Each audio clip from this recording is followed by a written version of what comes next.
later on in the game, some tankiness to boot. 2 picks that we were just talking about earlier. I feel like G2 were very much expecting this themselves. They're going to round things out with a Corki, very standard, be valuable in terms of these extended fights. Looking forward to seeing how much of an impact he can have. Good ulti there from Prophet. Nicely played. He stacks the stun as well, and oh man, that's a lot of damage. Prophet is dishing on to Wonder, but now he's fighting inside the minions. Let's see if he can keep it going on that Meganar. That's a lot. Flashes up. He's going to have to use it, and it's going to be followed. Teleport coming through as well. It's going to be Perks coming in. Let's see if Prophet can get the kill. Hextech ultimatum comes out. That all in at the level 7, but Prophet says, hey, no fair. You got a 1-on-2.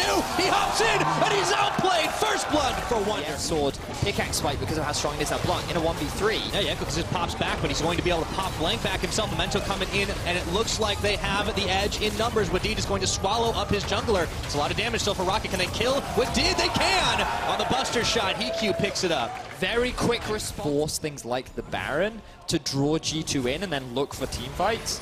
But both comps can team fight, and I think that execution of their comp is going to be really interesting to see because G2 utilizing the pressure.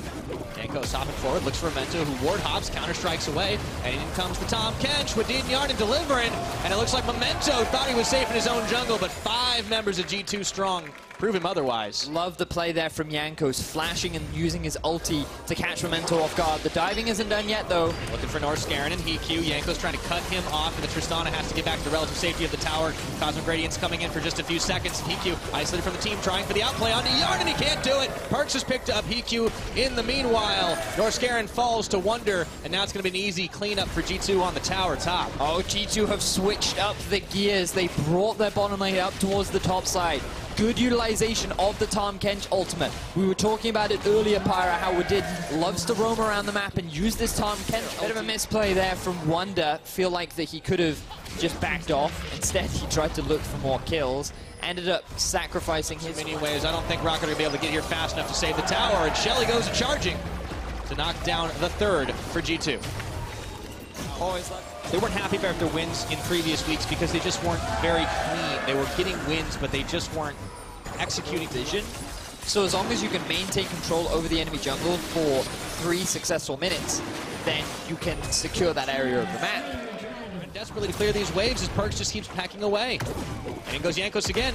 EQ might be isolated here. He's not going to be able to hop out, and he's taken down by Perks. Meanwhile, Yarden and Wadid have pulled the trigger to dive behind just to help secure this one up, and now without an AD carry. The Ward Wars have a clear winner here, Vedius. It is G2 Esports.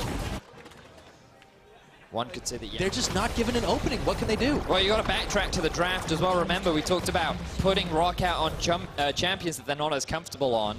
But I feel like Roccat, they're just not entirely confident to try and make plays with the champions that they're currently on. And G2 can just use the Zac. 7-0, and we see a fight in the middle lane. EQ is going to get the jump off a little late. Burned his flash as well, but no heal. Goes back to base to try and heal up. And G2 Esports finally breaking open this base, finding themselves an inhibitor. Easy peasy, just rotate down to the bottom side. As you mentioned, squeaky. And you're expecting now the game to be slowly closed out from G2. I was expecting a little bit more action from Roccat. And the 1 death. All 35 minutes long. Wonder should be able to polish off bottom tower with 1 more auto attack. The rest of G2 up towards the top side. Perks and Jankos coming down to give him some backup. Desperation fight time for Roccat, trying to dodge the damage, but they are not giving as good as they're getting.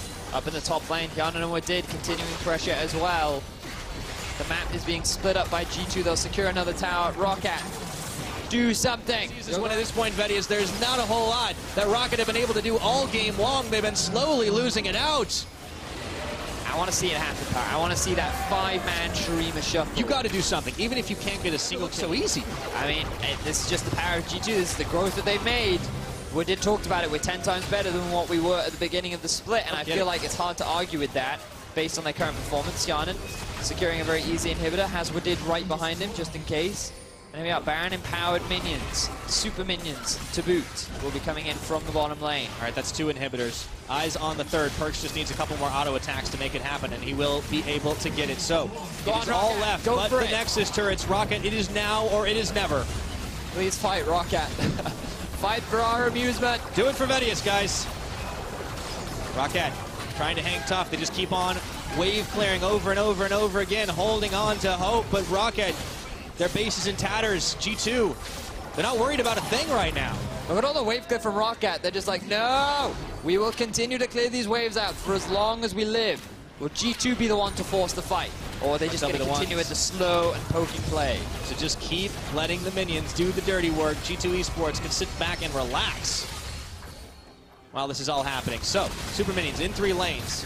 Roccat unable to touch these G2 members here. It's looking like we're just shy of the 40 minutes. There's the Chains of Corruption looking for Norskaren, forcing out the ultimate from him as well, and it looks like the Zac goes to bouncing, bringing Profit back in, and that is 1 kill. G2 hit the go button, and it looks like Roccat didn't have much of a chance to get smacked back in. A double kill. Shuriba Shuffle Divide is not going to do a whole lot, but buy some time. Memento going down. There's the triple kill. Yarnan's looking for even more, but HeQ and Blanc are trying to hold on to this game. Wonder goes in, tax sweep. He's going to fall down at the end of it all as Blanc picks him up, but it is only going to be the Nexus turrets remaining.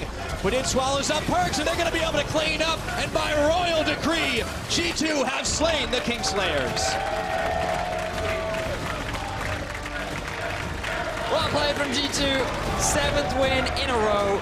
Very, very, very clean League of Legends. They didn't give Roccat a chance. No, I think if you want, I think that's a performance they can be happy with.